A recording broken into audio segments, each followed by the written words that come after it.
en PISAL y vicepresidenta ejecutiva del Instituto Internacional de Investigación Social Ambiental y de Salud Ocupacional, ISASO.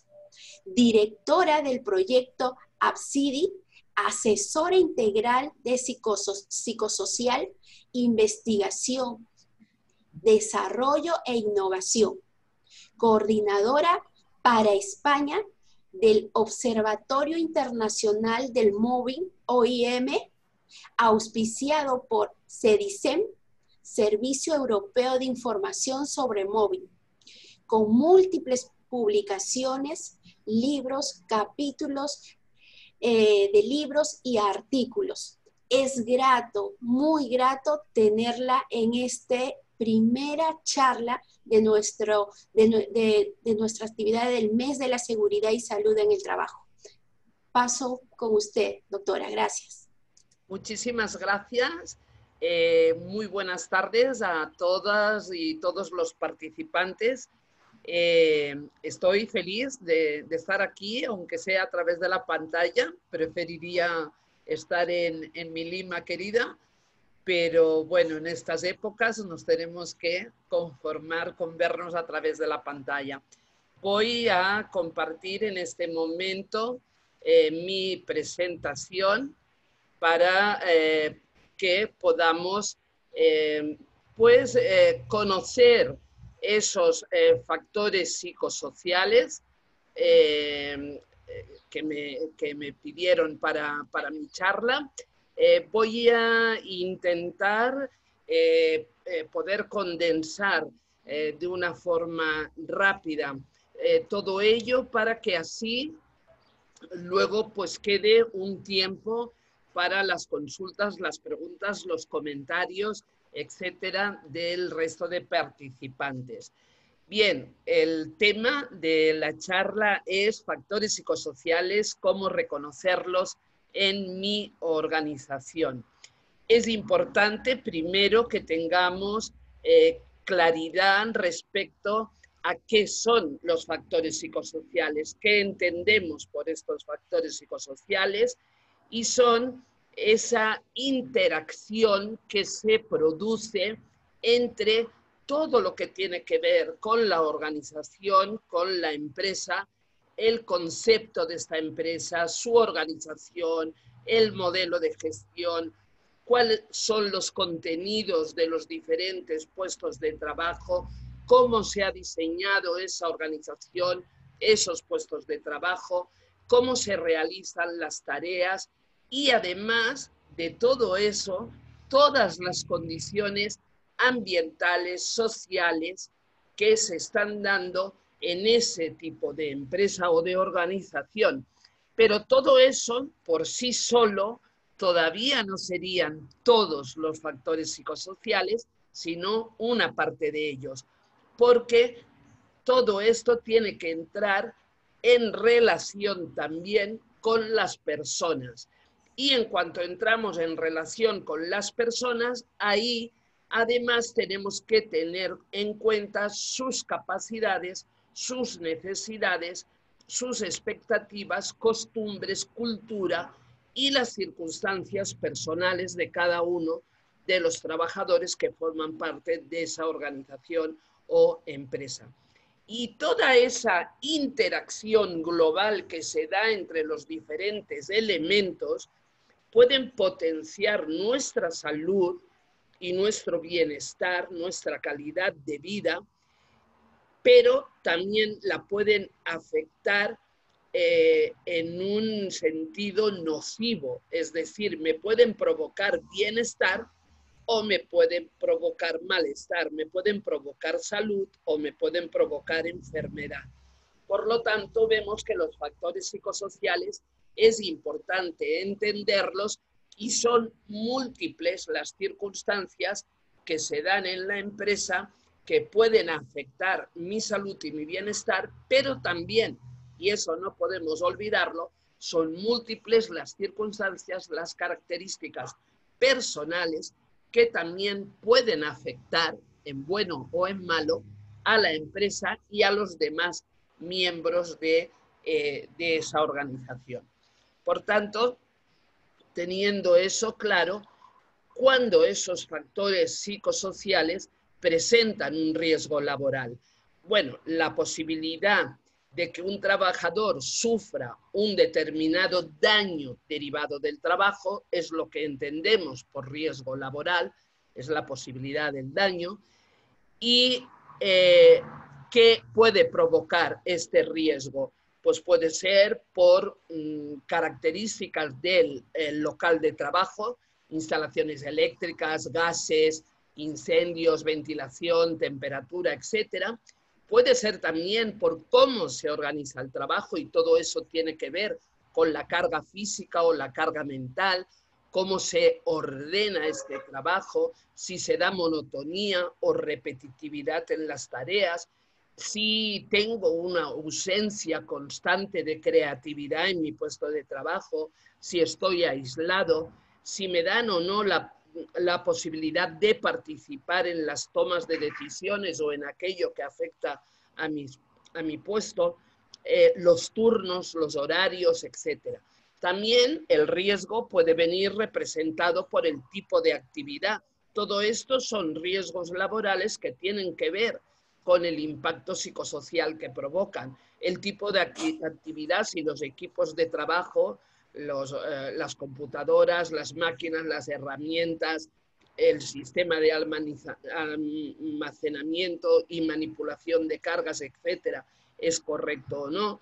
Y también la materia prima, en cuanto si tenemos materiales inflamables, productos químicos peligrosos, etcétera. Todo ello puede representar un peligro porque puede llegar a provocar un daño en el trabajador y por lo tanto son factores de riesgo.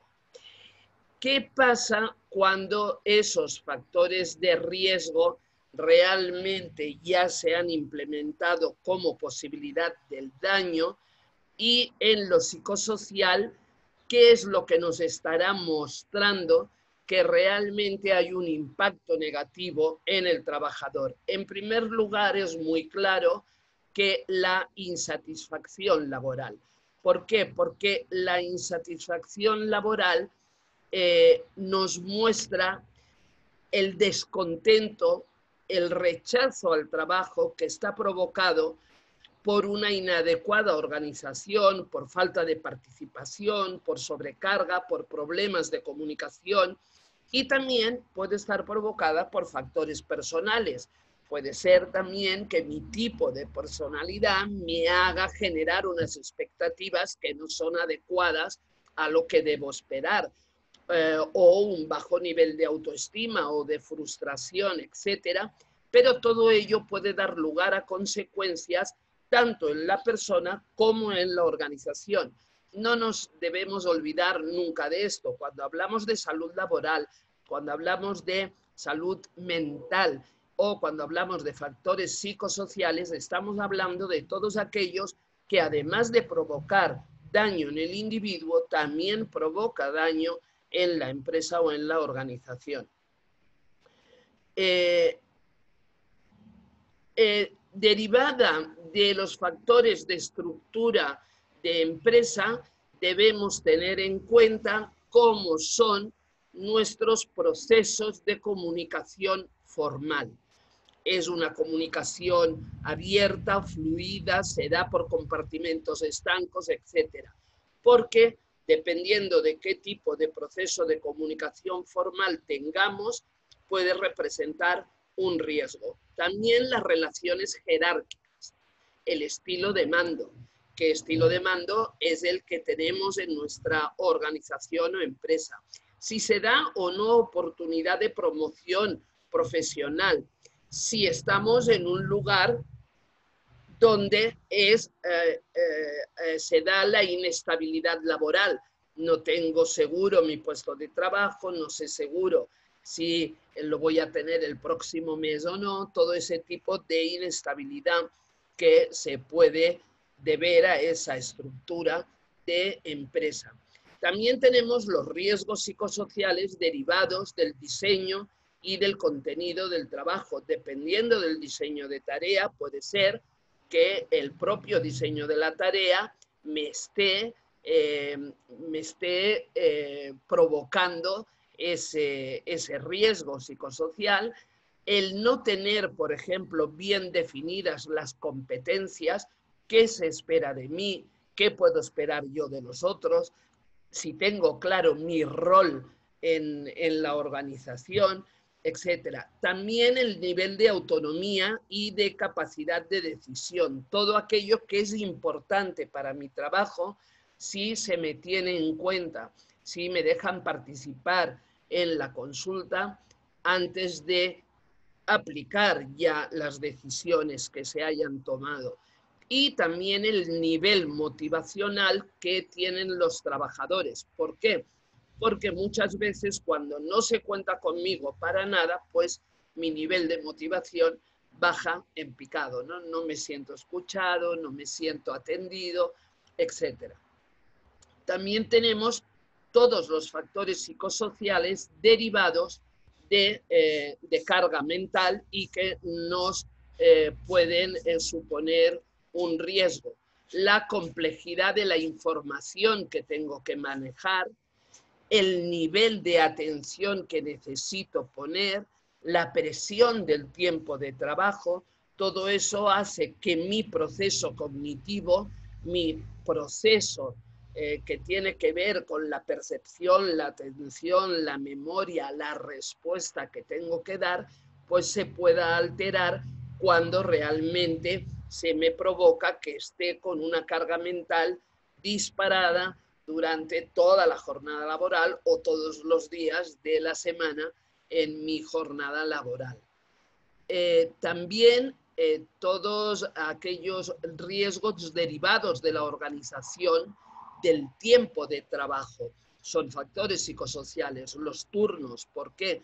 Porque los turnos pueden afectar también mi vida social, mi vida familiar, trabajo de noche cuando mi familia y mis amigos duermen, duermo cuando mi familia y mis amigos están despiertos, etc. Entonces, todo eso son factores psicosociales, aparte de los factores médicos y de vigilancia de la salud que se deberían tener en cuenta, por ejemplo, en este orden de los turnos, de la turnicidad, etcétera, pero también están todos esos factores psicosociales implicados. Las pausas y descansos. Se establecen bien las pausas y los descansos durante mi jornada laboral cuando tengo, por ejemplo, un puesto de trabajo con movimientos repetitivos o un trabajo monótono, sin demasiados cambios, etcétera.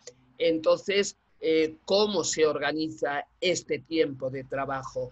¿Me permiten rotar en diferentes tareas para evitar esa monotonía? ¿Cómo está organizado? El ritmo de trabajo también. Ese ritmo de trabajo me lo marca una máquina, me lo marca alguien ajeno a mi puesto o lo marco yo. Tengo autonomía para establecer mi ritmo de trabajo. Y también la jornada laboral. Grandes jornadas laborales sobrepasadas en el tiempo, en las horas, en el presentismo, etcétera, puede representar un riesgo psicosocial importante para el trabajador y para la empresa, porque no olvidemos, siempre es mutuo, ¿no? Entonces, para el trabajador, pues esa mala organización del tiempo del trabajo, que depende de todos estos factores, pues lo que va a hacer es que me va a disparar mis situaciones de estrés con toda la sintomatología que eso acompaña, pero también en cuanto a la organización va a hacer que los errores puedan ser mayores, que se cometan esos errores, que se tengan despistes o incluso pues, comportamientos que puedan implicar algún riesgo para los compañeros, etc. Tenemos también todas aquellas derivadas de las relaciones personales y entonces ahí podemos ver aquellas que fomentan o no la dimensión social de la persona. Hay empresas que incluso tienen actividades extra laborales, ¿no?, para fomentar precisamente esta dimensión social, reuniones donde pueden asistir la familia, etcétera, y que fomenta este intercambio social entre sus trabajadores o no me gusta que los trabajadores se hablen entre ellos, yo lo que quiero es que nada más vengan aquí a trabajar y no hacer amistad, etcétera, etcétera. El apoyo social es uno de los mejores, de las mejores técnicas antiestrés. De hecho, una red de apoyo social es importantísimo para evitar el estrés y es una de las cosas que se está recomendando más durante todo este último año de la pandemia, la importancia de tener una red de apoyo social, de no sentirse solo, de saber que hay otros a los que puedes acudir y que te pueden apoyar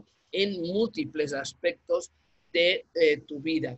El no aislarse, aunque yo tenga, por ejemplo, un puesto de trabajo que por las características del puesto yo deba hacer en aislamiento o en solitario, pues ver de qué manera, para evitar el daño que eso nos pueda provocar, compensar con otros espacios donde pueda tener pues esa dimensión social contemplada. También vemos la importancia de las políticas generales de la empresa. Entre ellas, debería haber una política muy clara de reconocimiento del trabajo bien hecho. Es decir, que formara parte de una política de empresa. Pero la política de empresa no es solo un cuadrito con un texto que se pone a la entrada para que todo el mundo lo lea, sino que eso requiere, cuando tenemos una política, requiere un procedimiento de cómo se va a llevar a cabo, cómo se va a aterrizar en la realidad esa política, qué se va a hacer en el día a día, y los trabajadores deben de conocerlo. Entonces, dentro de las políticas de reconocimiento, los reconocimientos hacia los empleados se pueden basar en modos no monetarios de acuerdo pues al desempeño del mismo, de lo que está haciendo esa persona.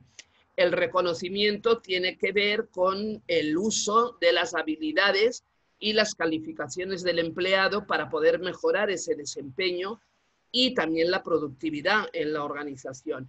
Entonces es muy similar a la motivación para los empleados y lo que eso los anima es al compromiso y a la productividad. ¿Por qué?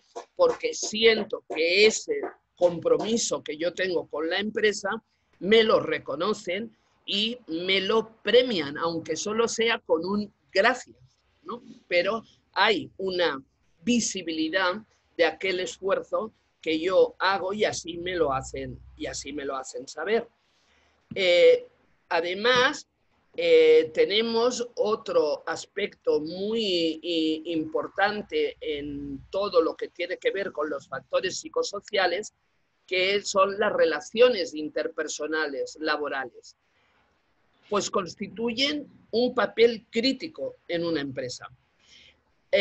Claro, no solo la calidad de las relaciones interpersonales no son suficientes para elevar la productividad, pero sí que pueden contribuir en una gran medida a que esa productividad aumente. ¿Por qué? Porque si las relaciones interpersonales con jefes y compañeros son buenas, pues yo voy satisfecho a mi trabajo, me siento satisfecho, me siento bien.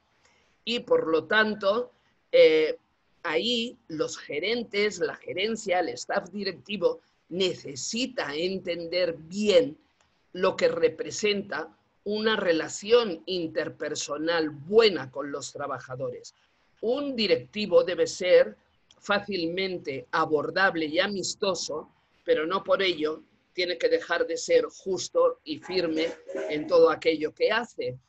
Un gerente, un directivo que es eficaz, tiene que mostrar interés en los trabajadores, pero no ser un entrometido. Entonces también, bueno, un punto de buen sentido del humor también siempre ayuda a que esas relaciones pues se lleven de una forma más agradable. Llegamos a un tema que es un riesgo psicosocial importante, que es el tipo de conductas que se pueden tener entre jefes y subordinados o entre los propios compañeros o entre subordinados y jefes, que es el tema de la violencia psicológica o el mobbing, el acoso laboral. ¿Qué entendemos por esta violencia psicológica o acoso laboral? Es toda aquella comunicación que se establece entre una o más personas hacia otra de una forma sistemática. Y debido a esa conducta que se ejerce sobre esa persona o sobre ese grupo de personas, se ven empujados a una situación en la que se encuentran indefensos y que se les impide continuar de forma eficiente con sus actividades laborales. Esta situación de mobbing es un tipo extremo de estresor social. Y la diferencia con otro tipo de estresores es que tiene una larga duración y normalmente tiene que estar dirigido especialmente a una persona en particular. Porque cuando estamos diciendo, no, es que en mi trabajo, pues no sé, tenemos un jefe o tenemos un compañero que ejerce violencia física contra todos. Cuando entra, nos habla a todos mal, nos insulta, nos tira los papeles en vez de entregarlo en las manos, los tira encima de la mesa, etcétera, pero es hacia todos. Entonces esa sería una violencia generalizada, no menos mala que un mobbing, que un acoso, pero tiene otra connotación. El mobbing tiene que ser, para ser considerado así, tiene que tener la mala intención, la intención de generar daño sobre la persona que lo recibe. Y normalmente el daño que se busca está muy definido. Lo que yo quiero es que esa persona abandone el puesto de trabajo. El mobbing busca la muerte laboral de la persona, el que abandone ese puesto de trabajo. Por lo tanto, no tenemos que confundir los conflictos, que pueden ser igual de malos, pero los conflictos se originan entre dos partes y ninguna de ellas tiene intención que la otra abandone el puesto de trabajo, simplemente pues la molesta, ¿no? Y en ese conflicto pues están ahí enfrentados. La violencia generalizada, como hemos dicho, tampoco es menos grave, pero es de uno que molesta a un colectivo, tampoco sin la intención de que abandonen el puesto de trabajo, pero eso ya tiene una connotación de las habilidades de esa persona para relacionarse con los demás, etc. Mientras que el mobbing sí que tiene esa connotación de una conducta molesta hacia otro, pero está dirigida con la finalidad de ocasionar ese daño y esa muerte laboral del trabajador. Hay diferentes tipos de acoso laboral, como apuntaba antes, puede ser un acoso descendente de superiores a subalternos, horizontal entre compañeros o ascendente de subalternos a superiores. Se da en todos los sentidos y realmente yo la experiencia de muchos años me ha mostrado que tenemos, por desgracia, tipos de acoso de todos ellos, pero sí que indudablemente por las características del puesto de trabajo es más fácil que se produzca entre superiores y subalternos porque tienen mayor probabilidad, no es porque los jefes sean más malos, sino porque tienen mayor posibilidades por jerarquía de poder ejercer ese tipo de conductas cuando la persona es una acosadora. Las prácticas para una organización saludable tienen unas bases muy claras que son, en un primer lugar, la implicación de los empleados, por parte de la empresa, el tener unas políticas claras, pero además llevadas a término, sobre salud y seguridad de todos sus trabajadores, el dar oportunidad al crecimiento y desarrollo de sus empleados, el tener un buen equilibrio a nivel de horarios, de turnos, de trabajo, etcétera, entre trabajo y vida social y privada, la promoción de redes sociales de apoyo y ese buen reconocimiento que hablábamos de los empleados. Los trabajos saludables son aquellos que van a permitir la participación de los empleados en la toma de decisiones, el adiestramiento para que puedan desarrollar y aprender nuevas destrezas, y también los líderes y las personas que tienen personas a su cargo también aprendan a cómo desarrollar ese liderazgo, y acuerdos también de trabajo flexible, programas para promover estilos de vida y conductas saludables, y programas para prevenir y manejar el estrés en el trabajo. Las empresas deben priorizar la salud y la seguridad de los empleados, reconocer tanto el desempeño individual como el de los equipos de trabajo. Muchas veces eso se olvida, ¿no? Y entonces a lo mejor algo que se ha conseguido a través del esfuerzo de un equipo solo se le reconoce pues al representante de ese equipo y no al resto de los miembros.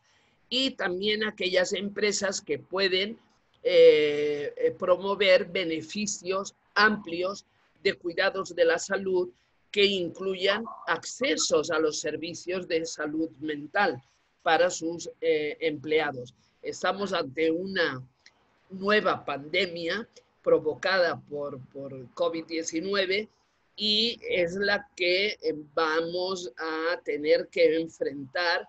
Ya la estamos enfrentando durante este año, pero se está disparando los problemas en la salud mental de la población trabajadora con múltiples respuestas de estrés y de desgaste psíquico.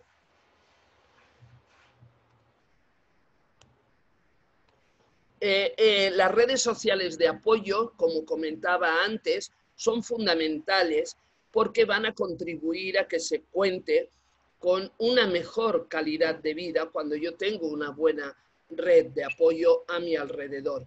¿Por qué? Porque una red de apoyo sirve para generar un sentimiento de protección, aumenta la autoestima porque uno se siente querido, respetado dentro de esa red, para suplir de algún modo las carencias afectivas que podamos tener, sobre todo en esta época de pandemia, y también para ser atendido en los casos pues, que sea necesario.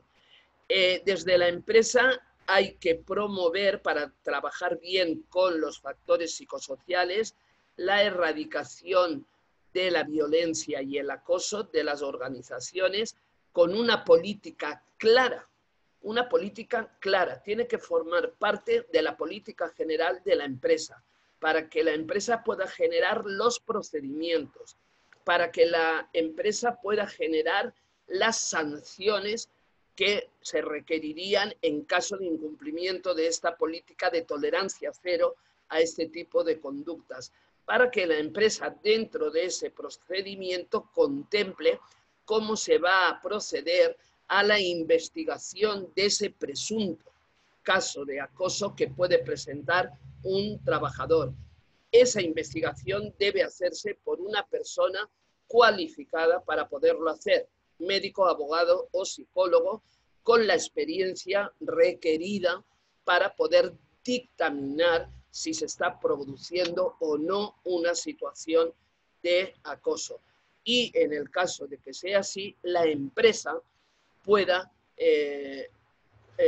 aplicar la sanción correspondiente sobre el acosador y la protección de la persona acosada. Todo este procedimiento de investigación tiene que ser absolutamente confidencial. No se puede decir quién denuncia o quién es denunciado hasta que no se demuestra que realmente la investigación confirma que es un caso de acoso, para evitar falsas denuncias. Por lo tanto, esa erradicación de la violencia o acoso tiene una sistematización en la manera de hacerlo por parte de la empresa. También hay que generar capacidad de una comunicación efectiva, cómo dar y recibir opiniones sin entrar en conflicto. Yo puedo pensar diferente de ti, pero no por eso tenemos que generar un conflicto.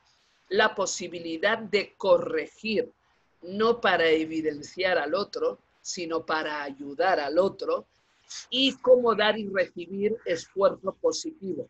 Somos muy capaces de la crítica, pero muchas veces no sabemos cómo hacer o cómo recibir un refuerzo positivo, ¿no? Que nos digan, oye, qué bien que estás haciendo esto. En nuestras culturas estamos muy acostumbrados a la cultura del castigo, pero no a la del reconocimiento.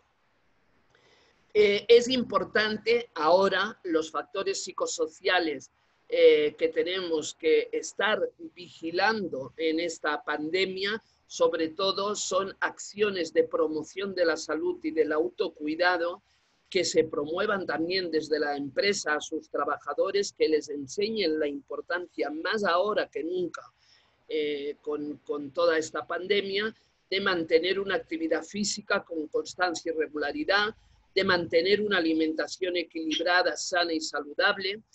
Es importante también conocer técnicas que me ayuden a mitigar mis procesos de estrés, como puede ser una respiración profunda que me ayude a reducir la ansiedad, la tensión muscular, la fatiga, etcétera.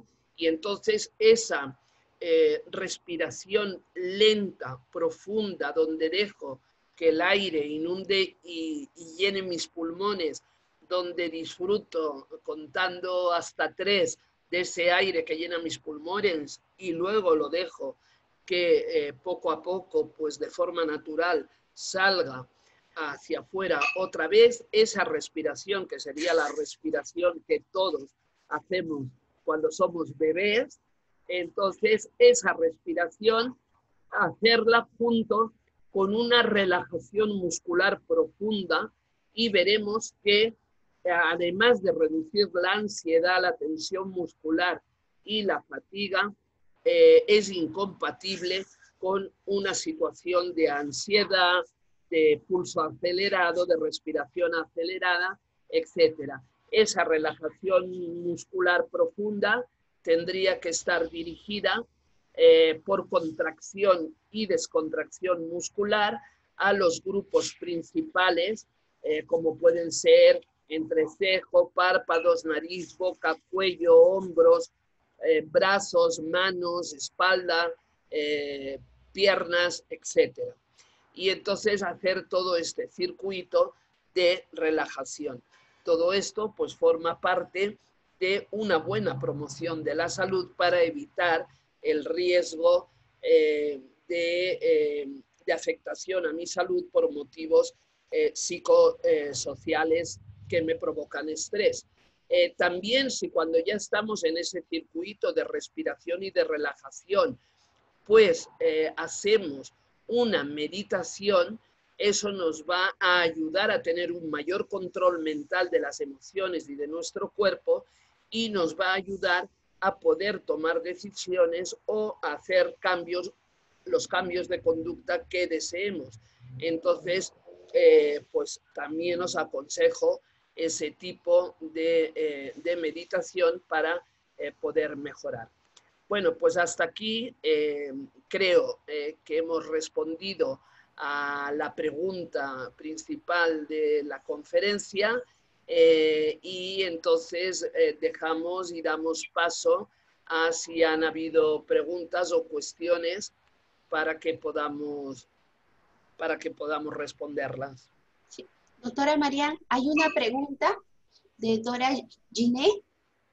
Dora nos pide la acción legal que un trabajador puede tomar, ¿prescribe o tiene un periodo de vigencia en caso de móvil? Eso va a depender en cada país de cómo esté la legislación. Por ejemplo, cuando tú presentas una denuncia ante tribunales, sabemos que en España, por lo menos, lleva un tiempo largo entre que uno presenta la denuncia y que se abre la sesión judicial para presentar pruebas, etcétera, y que el juez luego dictamine con sentencia, y luego otro tiempo hasta que la sentencia es en firme, que ya se puede decir que entonces se ha cerrado el círculo. Eso sería a nivel legal, del circuito legal. En países como Colombia, por ejemplo, que está la ley de acoso, entonces las pruebas se tienen que ceñir a todo lo que contempla la legislación y a todo el procedimiento que ellos tienen legislado. En España, como no tenemos legislación puntual y precisa para el tema de acoso, sí que puedes acudir a diferentes artículos que se incumplen, por ejemplo, desde la Constitución al Estatuto de los Trabajadores, a diferentes, a ley penal, a ley civil, ley laboral, etcétera, ¿no? Entonces tienes que ir buscando cuáles son los puntos que se están incumpliendo en ese sentido, porque cuando lo llevas a un juicio legal, sí que tienes que fundamentar de forma legal todo ello. ¿Esto qué pasa? Que cuando, por ejemplo, en España esto ha llegado a tribunales, habitualmente, y en Colombia pasa igual, por ejemplo, si yo, trabajador, estoy denunciando una situación de acoso que padezco en la empresa, como el empresario viene obligado a cuidar de mi salud en el entorno de la empresa, si se demuestra que realmente otra persona de la empresa me está causando un daño por esa situación de acoso y se demuestra con pruebas factibles de que eso es así, la sanción irá igualmente para la empresa u organización que para el acosador, como corresponsables, uno como persona agente acosador y el otro como persona que ha permitido que eso pase en un entorno donde debería evitar que esas conductas dañen a sus trabajadores. Entonces la empresa ahí sería denunciada también. Ahora bien, si la empresa tuviera esa política de tolerancia cero dentro de su política general de empresa, con todo el procedimiento que se tiene que seguir cuando un trabajador es acosado, ante quién tiene que denunciar, que se le asegura la confidencialidad, que no se toman represalias, etcétera, se hace una buena investigación del caso y, como decía antes, en el caso de que se demuestre de que efectivamente hay un acosador, entonces la empresa ya lo hace público y dice, hay realmente identificado un caso de acoso aquí en la empresa, y como va contra nuestra política, ni siquiera es la persona acosada la que va a tomar cartas en el asunto, sino la propia empresa va a ser denunciante de ese acosador. Entonces, esa es la gran diferencia, es una protección. Cuando los factores psicosociales se tratan bien, siempre van a ser una protección para el trabajador y para la empresa. Okay. Tenemos una segunda pregunta y hay una tercera. La segunda, Pilar Navarro, ¿no? ¿Cómo se manifiesta el móvil en las modalidades de trabajo remoto o teletrabajo? Bueno, pues mira, por ejemplo, una cosa sistemática sería que fuera de mi horario laboral, y yo sé que eso en muchos países es una práctica como habitual y que parece que todos deberíamos responder, pero eso es un factor psicosocial nocivo. Cuando a mí se me exige que en mi trabajo yo sea extremadamente puntual cuando entro a trabajar. De la misma manera, yo tengo que ser extremadamente puntual cuando entro a mi vida social o familiar. Y eso la empresa debería de tenerlo claro.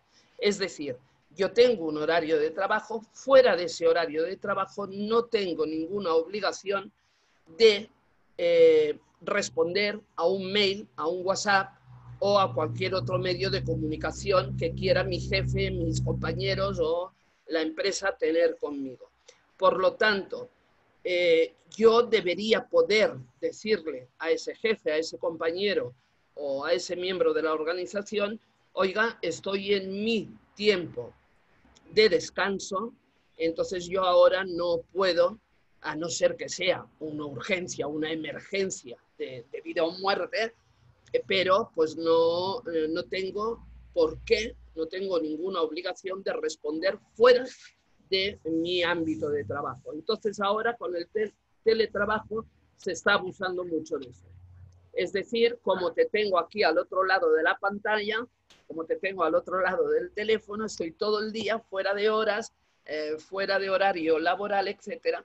Esa, por ejemplo, sería una de las fórmulas. La otra es exigirme que tengo que dar unos resultados, pero, por ejemplo, me estás pidiendo que todos los recursos los ponga yo, porque estoy en mi casa. Entonces yo a lo mejor solo tengo una computadora donde mis hijos tienen que hacer las tareas escolares porque tampoco están en presencia, donde la pareja también tiene que responder a su trabajo y yo también. Y si queremos todos responder en horarios laborales, etcétera, etcétera, pues me va a suponer un gasto que no tengo por qué hacer. Es decir, entonces la empresa me debería dar el material, prestar, si más no, yo no digo que me lo regale, pero sí dejarme pues que me lleve el equipo, por ejemplo, a casa para poder responder. O hasta qué punto todos los gastos que estoy teniendo de más por gastos de luz, etcétera, etcétera. Todo eso sería una mala organización, pero que si es persistente, sistemática, etcétera, están generando un factor psicosocial nocivo. No sería un acoso a no ser que solo me lo estén haciendo a mí y como una presión para que yo abandone mi trabajo y me vaya, ¿no? Como un tipo de despido barato. Es decir, no me tienen que indemnizar, ya me voy yo para que no me fastidien más, ¿no? Sí, sí, doctora, no exactamente son preguntas, son opiniones. Margarita Roel nos dice, en el Perú, legalmente aún no se ha contemplado un caso de acoso laboral, solo en caso de acoso sexual. Tenemos también a Amelia Alegría que nos dice, por eso es de suma importancia que el Estado peruano ratifique el convenio 190 de la OIT que erradica la violencia del mundo del trabajo. Un saludo muy afectuoso a Amelia. Efectivamente es así, es decir, aunque la legislación, a ver, las empresas deberían tener claro que desde que ya tenéis contemplado la obligación de intervenir en los factores psicosociales de riesgo, pues eso mismo ya está dándole la obligación a los empresarios y a los organismos municipales, gubernamentales, etcétera, de que tienen que tener una política clara de tolerancia cero a ese tipo de conductas. No hace falta tener una legislación para ello. O sea, si se cumple realmente. ¿Qué pasa en todos nuestros países? Perú no es la excepción. En España, como en muchos otros países, ¿qué nos encontramos? Bueno, que todo lo que tiene que ver con factores psicosociales se cumple lo mínimo para salir bonito en la foto. Pero no porque por convencimiento se quiera erradicar ese riesgo psicosocial, ¿no? Entonces se hacen las cosas como a parches, ¿no? Como aparte. Pero si se hiciera bien todo lo que tiene que ver con seguridad y salud en el trabajo, la propia gestión de eso ya nos lleva a que la importancia de la salud de los trabajadores pasa por preservarlo, por protegerlo de cualquiera de esos riesgos que son conocidos y que internacionalmente todos los países sabemos que están ahí.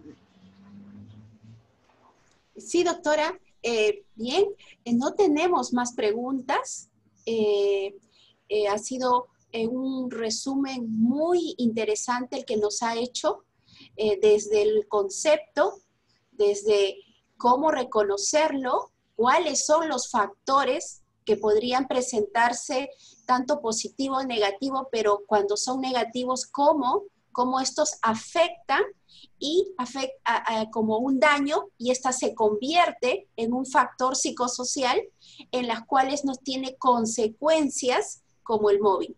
Doctora, muchísimas gracias. Sé que es un tema muy amplio y bueno, no tenemos más preguntas, todos felices y creo que están en este acercamiento hacia este nuevo riesgo psicosocial que se visibiliza. Siempre existió, pero se visibiliza.